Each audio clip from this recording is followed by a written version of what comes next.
واخيرا قناه الرياضيه كتستجب للانتقادات ديالنا وكتغير من الديزاين ديال البلاطو ديالها. وكذلك غادي نشوفوا حقيقه مراقبه ريال مدريد للاعب والمدافع المغربي نايف اكراد، وغادي نردوا على ديك الصفحات اللي قالوا بركه من الكذوب ونشر الاخبار الكاذبه والمغلوطه من اجل البوز. غادي نردوا عليهم بالحجه والدليل. ولكن قبل ما نبداو في هذه المواضيع كنطلب من الاصدقاء اللي اول مره شافنا يشارك معنا في القناه او في الصفحه ويبارطاجي، ولا ما فيها باس يشارك معنا رايه في التعليق باحترام.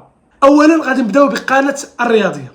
قناه الرياضيه من بعد ما عملوا برنامج ديال البطوله وقلنا برافو، لان هذه القناه كنا كنتقدوها دائما، كنقولوا كيفاش واحد القناه وطنيه مغربيه وما عندها حتى شي برنامج يهتم بالدوري المغربي. من بعد ما استجبوا لهذه الانتقادات مباشره من بعد بات اول حلقه من برنامج البطوله، فما عجبناش ديك الديزاين وديك التصوير والطريقه اللي قدموا بها ديك البرنامج، فقلنا ما فيها باس انهم اذا كنتوا تعملوا شي برنامج فاعملوه بالقواعد، خصوصا في وقت ديال الديجيتال، في جيل ديال التقدم التكنولوجي، الكاميرات والتصوير والميكروات. فقلنا ما فيها باس ان هاد البطوله نشوفوها في شي بلاطو اللي يليق بالدوري المغربي، ويكون هذا البلاطو وهذا البرنامج اللي كيساهم في التطوير ديال الكره المغربيه والتسويق ديالها. عملوا لنا هذا البلاطو بهذا اللون الازرق اللي صراحه انتقدناه وقلنا غير مريح للعين، وهذا البلاطو اللي صراحه ما لا يليق بالدوري المغربي. فمباشره من بعد الحلقه الثانيه فغيروا الديزاين ورجعوه بحال هكا. انا شخصيا عجبني هذا اللون هذا على اللون الاول، ودابا كنقولوا زعما مزيان. راه حنا دائما الهدف ديالنا هو النقد البناء، ملي كننتقدوا شي حاجه ماشي بهدف الاساءه ولا بهدف المصلحه الشخصيه، وانما الهدف واحد دائما كنتقدوا قناه الرياضيه هو من اجل المصلحه الوطنيه وتقديم صوره جيده ورائعه، وتساهم هذه قناه الرياضيه في التسويق وتطوير الدوري المغربي لا اقل ولا اكثر. واي نقد في هذه الصفحه المتواضعه او في هذه القناه فهو بهدف الرفع من الجوده والصوره واعطاء صوره جيده للاعلام الرياضي في المملكه المغربيه فقط. شكرا قناه الرياضيه على الاستجابه، وكنتمنوا هذا التغيير انه يشمل محللين، اختاروا كذلك محللين بعنايه، يكونوا محللين كيف ما قلنا في الفيديوهات السابقه انهم كيعرفوا يهضروا، كيعرفوا يحلوا، كيعرفوا يضربوا باللغه العربيه، كيعرفوا ان التكتيك مزيان، كيعرفوا يعني التحليل الكروي، ويكونوا مكونين فيه في اعلى مستويات باش تعطي ديك الصوره الرائعه. ولكن على العموم فشكرا قناه الرياضيه حيت كتستجب للانتقادات ديالنا، واخا حنا غير كنخدموا غير بامكانيات بسيطه غير من المنازل ديالنا وبالهواتف ديالنا، ولكن ها هي قناه الرياضيه تستجيب. نتمنى ان تستجب في المعلقين كذلك، تعمل مشروع معلق، ولما لا ان نشوف معلقين مغاربه شباب اللي مزيانين، تعمل مسابقات، تعمل مباريات ديال التوظيف الناس ديال الديزاين ديال الفوتوشوب ديال المونتاج، باش اننا نكونوا في الموعد في هذه الاحداث الرياضيه القادمه، كاس افريقيا وكاس العالم 2030 اللي موعد مع التاريخ. فندوزوا من قناه الرياضيه الى قضيه نايف اكراد. فهاد اليومين دولت بزاف الاخبار ديال ان ريال مدريد مهتم بالتعاقد مع الدولي المغربي وخريج البطوله الوطنيه نايف اكراد.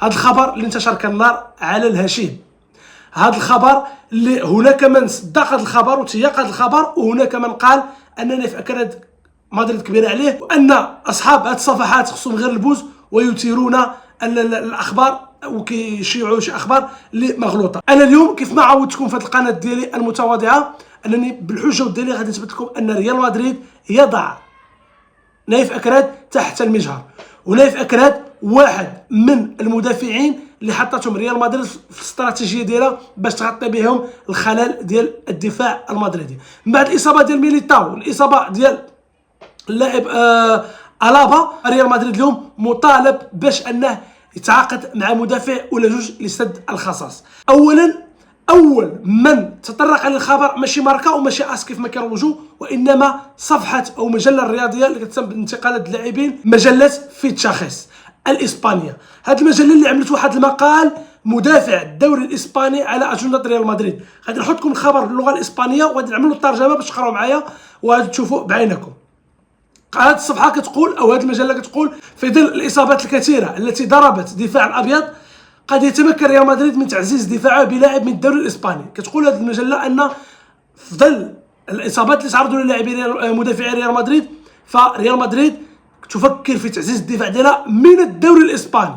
وقالت في مقال مطول: قد يصبح المدافع المغربي نايف أكراد الذي يلعب حاليا في صفوف ريال سوسيداد صفقة استراتيجية لريال مدريد من أجل حل مشكلة الدفاعية. وبرز المدافع الذي ينتمي إلى ويست هام لكنه معار إلى ريال سوسيداد هذا الموسم بأدائه الجيد وموثوقيته في الدوري الإسباني، وهذا ما لفت انتباه مجلس إدارة ريال مدريد الذي واجه مشكلة خطيرة في الدفاع بسبب الغيابات المستمرة للاعبيه. هذه الصفحة زادت وعملت واحد الفقرة ثانية في هذا المقال وكتبت عليه: نايف أكراد صفقة محتملة لريال مدريد.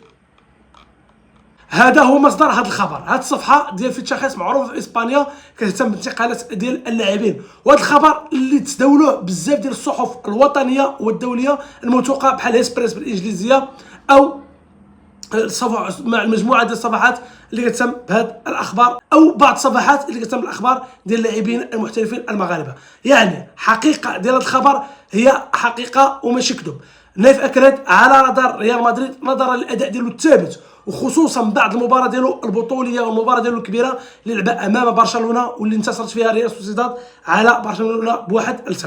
صراحه المستوى نايف أكراد واش يقدر انه يلعب في ريال مدريد ولا ما يقدرش؟ انا شخصيا كنقول ان هذا اللاعب يقدر يلعب في ريال مدريد، ان الامكانيات ديال هذا اللاعب يقدر يلعب في ريال مدريد، ان العقليه هذا اللاعب يقدر يلعب في ريال مدريد.